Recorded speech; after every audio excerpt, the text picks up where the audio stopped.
So back on the sexual harassment, you've been in this industry like forever, which is, I'm old.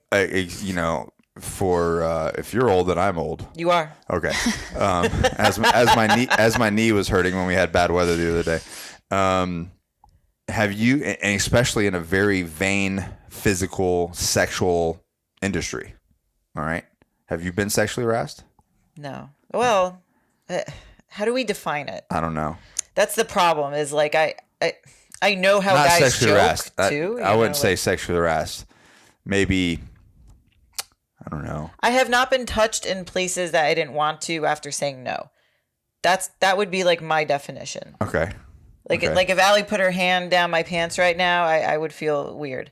But I'd probably make a joke about it. But that hasn't happened with a guy that I told them not to. So right. No one's like inappropriately like made comments or came on to you? Oh, yeah. But like, I just brush it off. I'm not like internally affected You're not a fragile butterfly that can't stand up for herself? I wouldn't say I'm not. Okay, what about this? Opportunities. That's a way of sexual harassment, right? Not like I'll let you do this if you go on a date with me, or quid if pro you. quo. Oh, I've been propositioned for those, and I say no. Thank you, thank you, but no. Thank you, but no. So that has happened. Yeah, that it's a real thing. Okay, yeah. All right. But I guess I'm like, because I don't get those kind of opportunities. There's no woman that's like, hey, if you do this thing for me. You've never really worked with like a woman in power, though. And the military is like a harder spot to do that with because you're mostly male dominated. Yeah.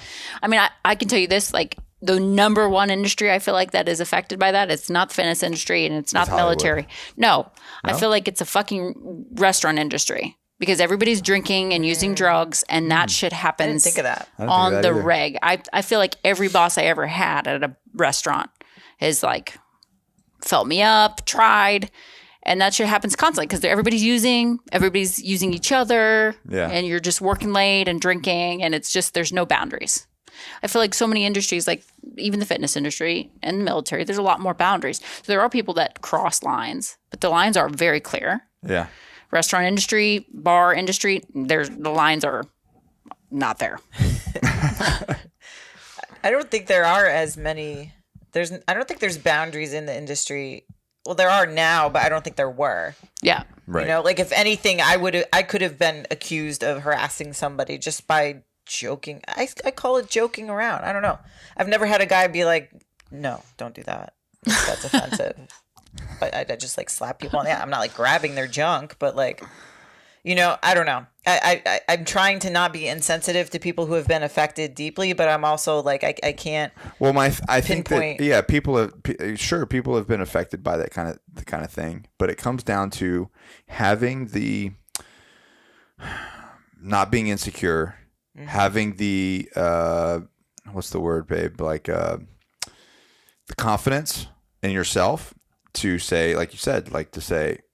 Thanks, but no. But then like we see, what was that Fox movie that we watched? We went and saw Bombshells.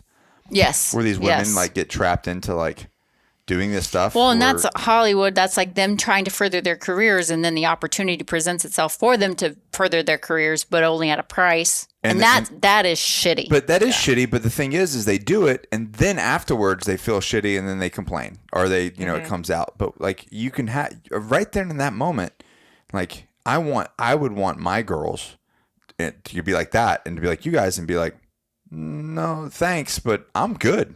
So good luck to you and whatever this is, but this isn't for me, and I will make it happen without this because it can happen.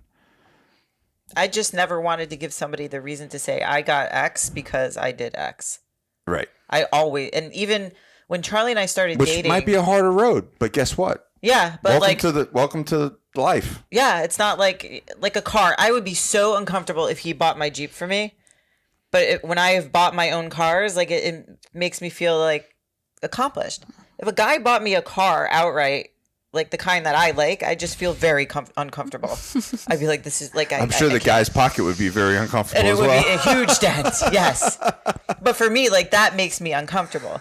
And when Charlie and I started dating, I got on the Perform Better tour the same year, and he was like, right then and there, he was very careful about what he tagged me in and how he worded things, because he's like, I don't want people thinking because we're dating, that's how you got on.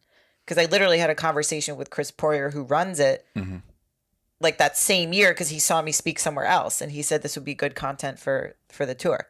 So I'm very like trying to be aware of his, because at first I was like, why don't you want to tag me and shit?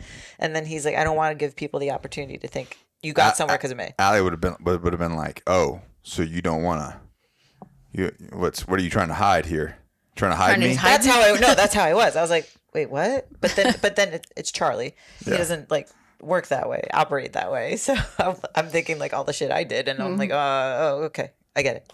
I could see his face, you bringing that up to him, and him being like, not even processing that at all, but like, that's the stupidest thing I've ever heard, Allie. Why would I do or not do that? He's so logical that like when I make jokes, sometimes he takes them so literally, and I'm like, forget it, it's just a joke. Like, damn smart people. Like,